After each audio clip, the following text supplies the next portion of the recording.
Hey guys, welcome along to Hellmouth Hotline. I'm your host, Rodney Stewart, and we're on the lead up to Halloween right now, and let's get into some classic horror movies along with the Buffy stuff every other day, of course.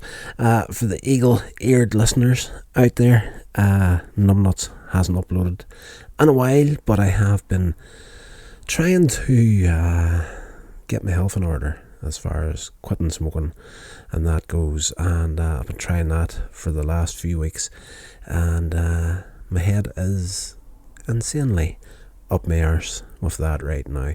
The last couple of days has just been trying to sleep off the flipping symptoms of not smoking, pain in the ass, and of course trying to keep myself healthy with the personal trainer, but that's offering excuses. And again, I've probably said it before in the show, I hate offering an excuse because of not getting uploads out there. It is just it's shite at the end of the day. If you're going to be wanting to do something like this podcasting, you need to be putting it out there no matter what the circumstances. So I do apologise, but we're back at it now, and we're going to get into A Nightmare on Elm Street.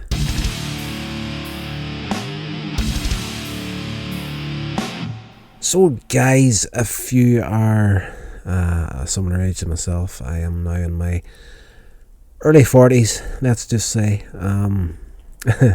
I'll be 43 very soon. So whenever this movie came out in 1984, I was just a small child at the time. I was only about 5-6 years old at the very most whenever this movie was released, and my father and me had this thing at the weekends. He was a long distance truck driver, so he was working huge hours during the week, so we would have some father-son time. I'm the youngest of 3 brothers. There's a good 10-year difference between me and the next brother up, so Saturdays and Sundays we would have like a father-son time of going to the local video shop and renting out a couple of movies. For one for me, which would be like a cartoon, something that would be suitable for a small child, and he would rent out something that he wanted to see, so I'd be getting something like Transformers or Ewoks or something like that, or even GoBots was on the go from time to time, and he would rent out like a John Wayne Western or something like that, and then we would sit down on a Sunday afternoon, watch the 2 movies back to back, and it was good memories. But I remember being in the video shop way back in the day whenever these movies were coming out, and you always seen the odd little poster up for A Nightmare on Elm Street or some of them movies, so you were always curious about these films that you were not allowed to see. Nightmare on Elm Street was one of them for me, and whenever I did eventually get to see it, I think I was probably, it was on TV one night, probably around 87, 88, I think was the first time I got a glimpse of this movie on late night television whenever I was up channel hopping when I should be sleeping. And yes, Freddy Krueger was always one of those horror villains that kind of freaked you out in a major way, because the idea, the concept of Freddy Krueger being able to kill people in their dreams was one of these ideas that just played with your mind. And I know it did for me, and quite a few other people that I knew growing up had the same thing whenever they found out what Freddy Krueger was, what he could do. You were always kind of weirded out whenever you were lying down to sleep at night time, because you were kind of, thinking that Freddy was going to come for you in your dreams. But it's a movie, do you know what I mean? But whenever you're into it at a younger age, like Freddy definitely did freak out the kids in a big bad way back in the day. Nightmare on Elm Street is an absolute classic. Now, as far as anybody listening to this podcast and the horror stuff, you're going to know what Freddy Krueger and A Nightmare on Elm Street is about. So let's just do a quick plot synopsis. March 1981. The film set in 81. Tina Gray wakens up from a nightmare where a disfigured man wearing a blade-fixed glove attacks her in a boiler room. And her mother points out 4 mysterious slashes on her nightgown. So from the very opening sequence in the movie, you're realising that this nightmare, or these nightmares that the kids are having, is manifesting in the real world as well. From the very beginning of the movie, everything's up front. It doesn't hold anything back, and we do eventually get to see this playing out as we go through the movie. The following morning, Tina's best friend Nancy Thompson and her boyfriend Glenn Lance, who they try to console her. Now, interestingly enough, if you weren't aware of this, let's just go through who all's in this movie. As far as the cast goes, we've got Heather Langenkamp as Nancy Thompson. That's the main character in it. John Saxon is her father. He's a lieutenant with the police. Robert Englund, of course, Freddy Krueger, absolute legend. And Johnny Depp. There's a mess load of our characters. We're not going to go too far into all those guys. Beyond that main handful, these guys are just fodder for Freddy Krueger at the end of the day. But her boyfriend Glenn, played by Johnny Depp, this was actually his first movie, and he really, compared to what he looks like these days, or what you would know him on a lot of the major movies, he looks a lot different in A Nightmare on Elm Street. Like, he's I don't even want to guess what age he was whenever he did that, but he wasn't that old at the time. So if you weren't aware of that, Johnny Depp is in there in his first role, and he has got more blood in his body than the average human. If you haven't seen the movie, you'll not get that, but if you have seen the movie, you'll probably have a little chuckle at that, because that's the one thing that everybody says. His death sequence in the movie is he basically falls asleep on top of his bed, and then Freddy's claw hand comes up through the actual mattress and pulls him right down inside it, and then like this volcano of blood shoots up out of the bed and just fills the room full of blood. This is all manifested in the real world, but you're sitting there looking at it, you're thinking, oh, it's fairly gruesome, but where the heck's all this blood coming from? Like, this one guy.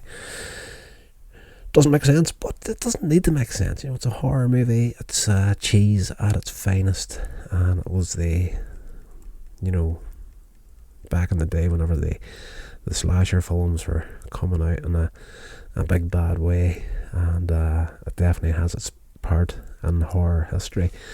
So to get back to it, Nancy and Glenn, they're trying to console Tina after this nightmare she has at the beginning of the movie, and the two of them decide to stay at Tina's house when Tina's mother goes out of town. But Tina's boyfriend Rod Lane interrupts her sleepover, and him and Tina go into the bedroom, fool about and whatnot, and then eventually she falls asleep, and she dreams of this disfigured man chasing her. And her boyfriend then, he's woken up by Tina thrashing about in the bed, and he sees dragged and fatally slashed by an unseen force like she's getting. This sequence in the movie is well done, for a film that was well ahead of all the CGI stuff. Everything in it was practical. The sequence where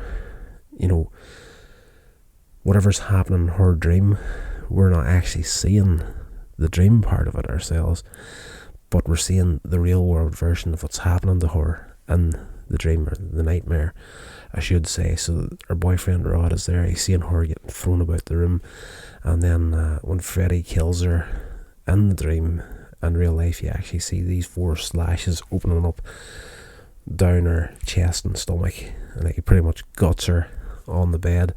And it's very, very well done for its time. The boyfriend then, he flees the apartment, doesn't know what to do, he's freaked out. he flees, and then Nancy and Glenn awaken to find Tina dead in the room. The next day, Nancy's father, Don Thompson, arrests Rod despite his pleas of innocence. And at school later that day, Nancy then falls asleep in class and dreams that the man chases her to the boiler room where she is cornered. The beginning of this dream, the way that it's done, she falls asleep in class, then wakes up. It's done so flippin' well that for a few seconds you're thinking, okay, is she asleep or is she awake at this point? There's parts of the movie that does blur the lines between reality and the nightmare world. When she goes out into the corridor, she sees this body bag, and then an unseen force lifts it by the feet and starts dragging it down the corridor, leaving this streak of blood behind it. And again, all practically done, looks absolutely amazing. But in the boiler room, she gets cornered by Freddy. Then she sees this hot pipe up above her, and she deliberately burns her arm on the pipe so it'll startle her to wake up in class. And she notices that the burn mark is on her arm in reality. So Nancy started to realise what's happening in the nightmares is actually happening in real life. Whoever this is, if he kills us in the dream, we also die in real life. Nancy then visits Rod at the police station, who describes Tina's death along with his own recent nightmares, making Nancy believe that the man killed Tina is this figure that she's been dreaming about as well.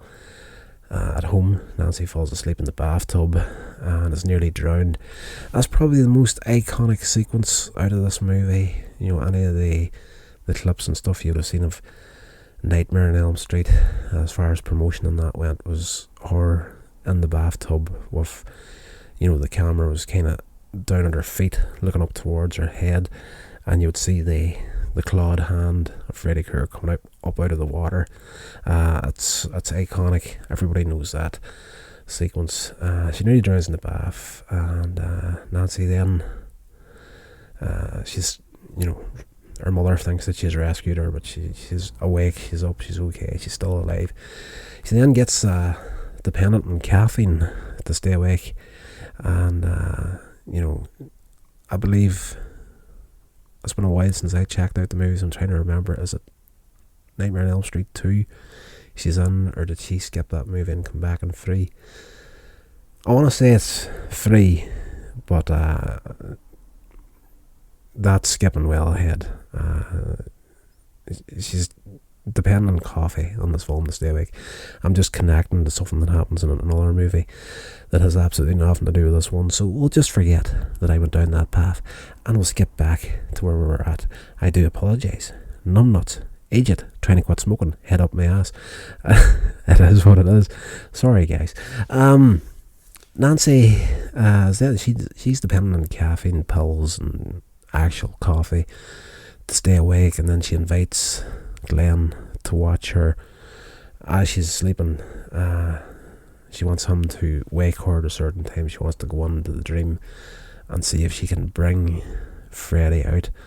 In her dream, Nancy sees the man prepare to kill Rod in his cell, but then he turns his attentions towards her. Nancy runs away, wakes up when her alarm clock goes off. The man, Freddy Krueger, kills Rod by wrapping bed sheets around his neck, staging it as a suicide via hanging. At Rod's funeral, Nancy's parents become worried when she describes her dreams. Her mother, Marge, takes her to a sleep disorders clinic where, in a dream, Nancy grabs the fedora with the name Freddy Krueger and pulls it into the real world. So she's under, she's out cold, she's sleeping, she's hooked up to all these machines, and her mother's in the next room, and the sleep scientist is there, and he's describing everything that you should see on the machines. Like there's the paper coming out, and the little dials is drawn lines on it, up and down. This is, she's in early sleep. You know, the line's almost straight and the line kind of moves a little bit. She's gone into REM sleep, and then the lines go absolutely crazy whenever she starts the nightmare with Freddy Krueger. We don't actually get to see this nightmare, anything that's happening in it. But the guy's on there freaking out. He's like, I've never seen anything like this before. I don't know what the heck is going on, essentially. And, you know, the curious thing about just before that, whenever Nancy's describing the dreams to her mother and father, like they give each other a look that lets the audience know that there's something far deeper here. You know, they know this person that she's talking about. So after the whole dream sequence in the sleep disorder centre, she wakes up from the dream. She's got a cut, and she pulls the hat out and has Freddy's name inside it. After barricading the house, Marge explains that you know, she puts all these bars in the house. Another iconic shot from any of the promotional material of this movie was the outside of the house and the bars and the windows, and like that came back in later films as well. So after barricading the house, Marge explains that Krueger was an insane child murderer who was released on a technicality and then burned alive by the parents living on their streets seeking vigilante justice. He killed goodness knows how many children before the police caught him, but something went wrong. One of the policemen didn't read his rights to him properly, and they get off in some sort of little technicality they got.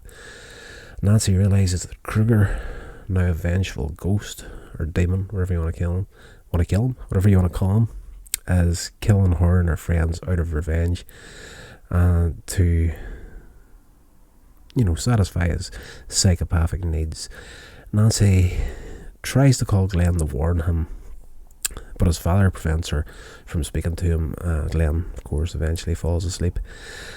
He is meant to stay awake to midnight, and you know, stay awake to midnight. Nancy wants him to stay awake forever. We can't sleep or Freddy's going to get us. Glenn falls asleep. He's killed by Krueger, and of course I already spoke about that whenever I was talking about the amazing amount of blood that the human body can hold. That as the sequence in the film. Again, another very iconic sequence from this movie.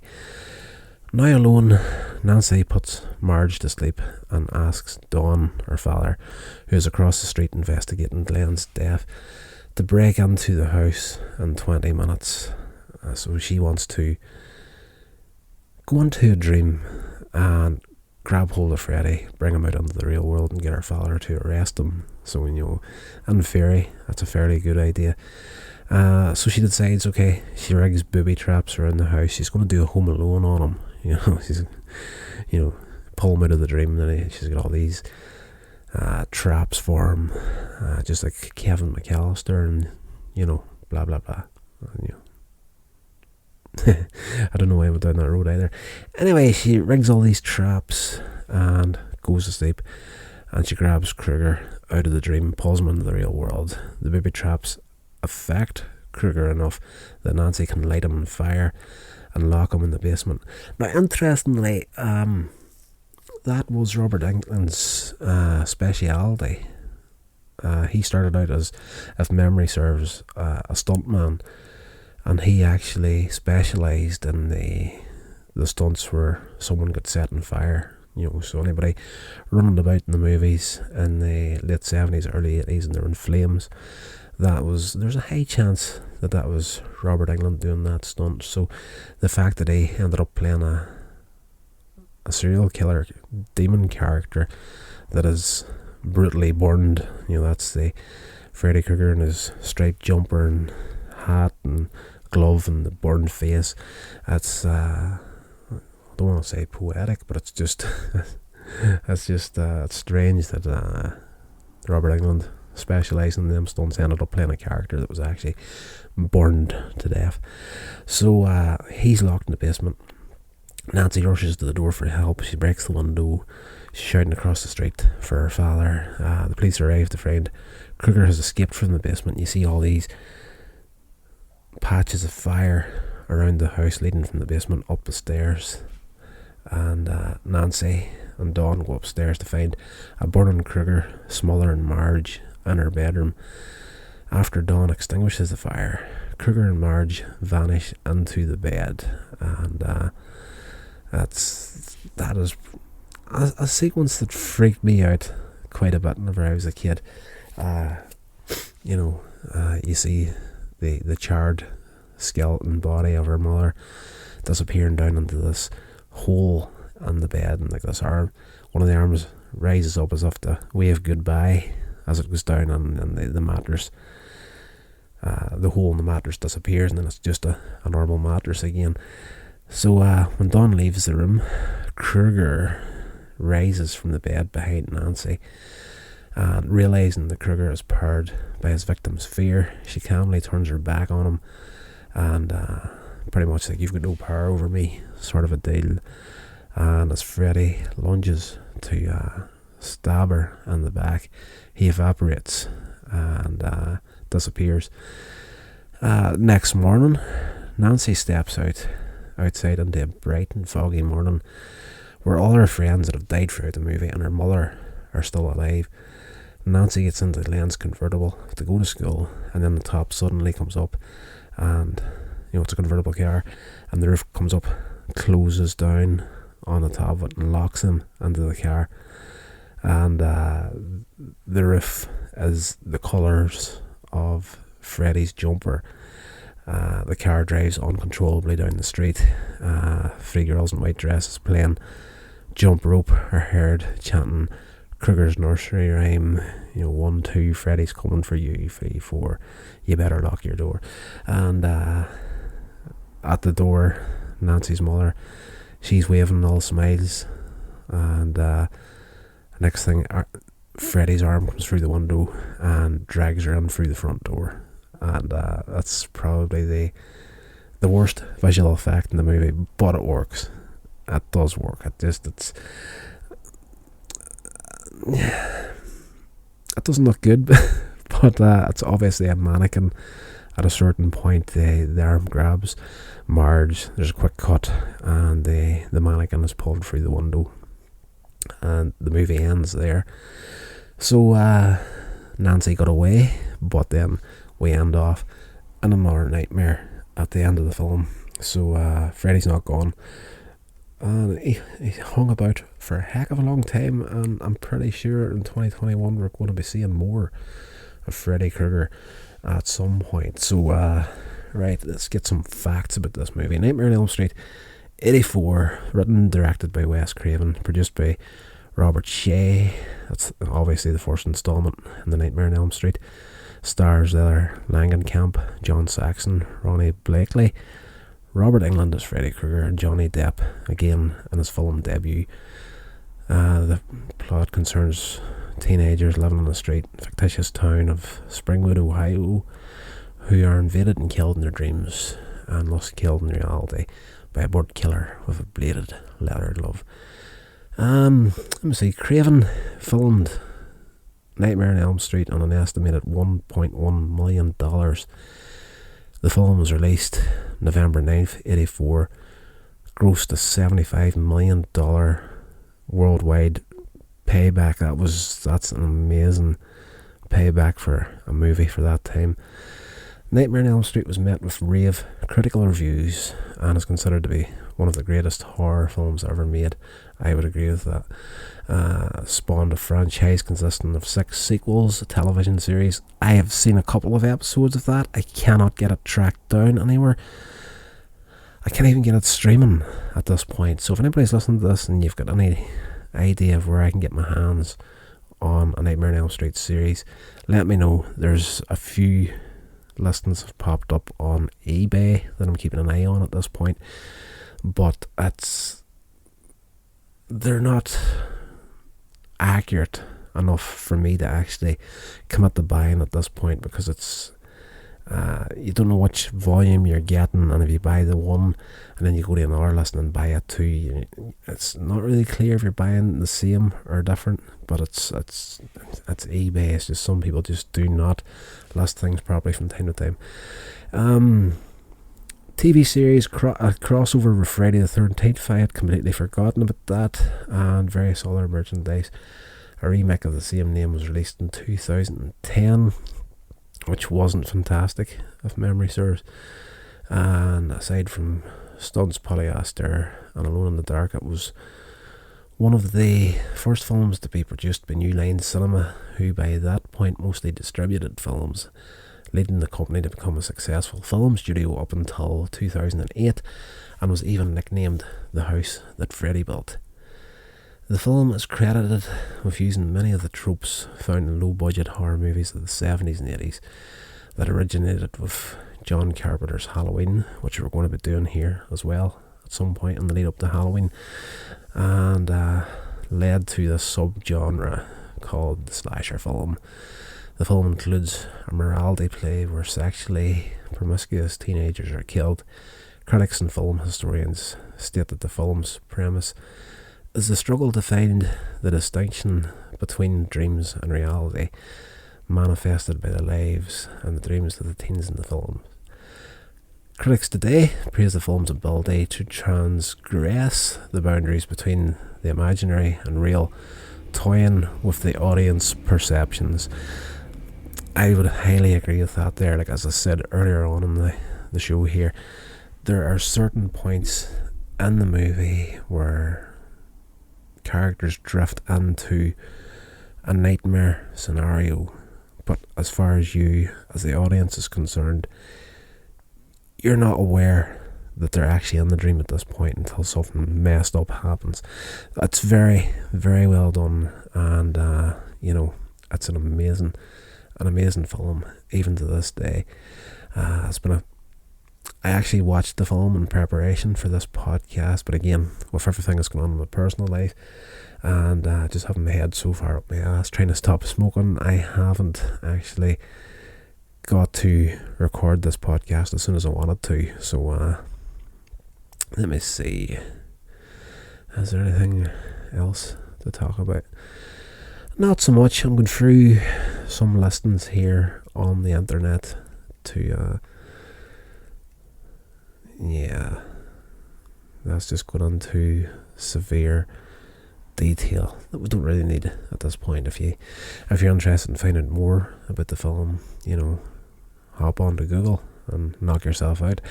But I wanted to get back into it and get the horror stuff going. We're too far into October right now. We're October 17th, and I really should have been on the ball from the 1st of October, considering Halloween is just around the corner.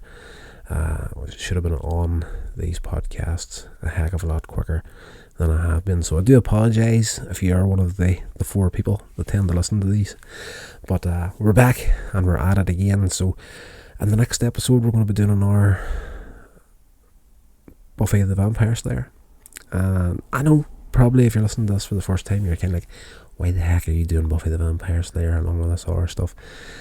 Originally, I wanted to do a series of reviews on my YouTube channel, Here's Rodder's Reviews for Buffy the Vampire Slayer, but I was doing a mess load of other things there, and it was just, I felt that it was going to be clashing with the style of the other stuff that I was doing, because I'm delving into a heck of a lot of 80s cartoons on the YouTube channel at the minute, so I didn't want to be skipping from like an 80s cartoon review into like a horror review. And then I thought to myself, you know what, everything's changing on YouTube that much now, it's kind of hard to know what you can and you cannot talk about these days. So I thought to myself, well, get a podcast going just for Buffy the Vampire Slayer, and of course it's based on like horror stuff as well. So I was like, let's just do a flat out horror podcast where we skip between at its core, it was started as a Buffy podcast. That's why it's called Hellmouth Hotline, of course.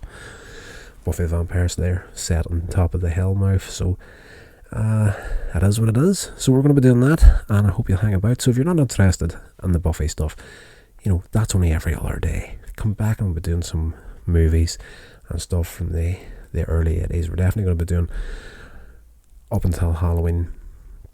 We'll definitely get all the Nightmare on Elm Street movies done, and we'll get into the actual Halloween movies as well.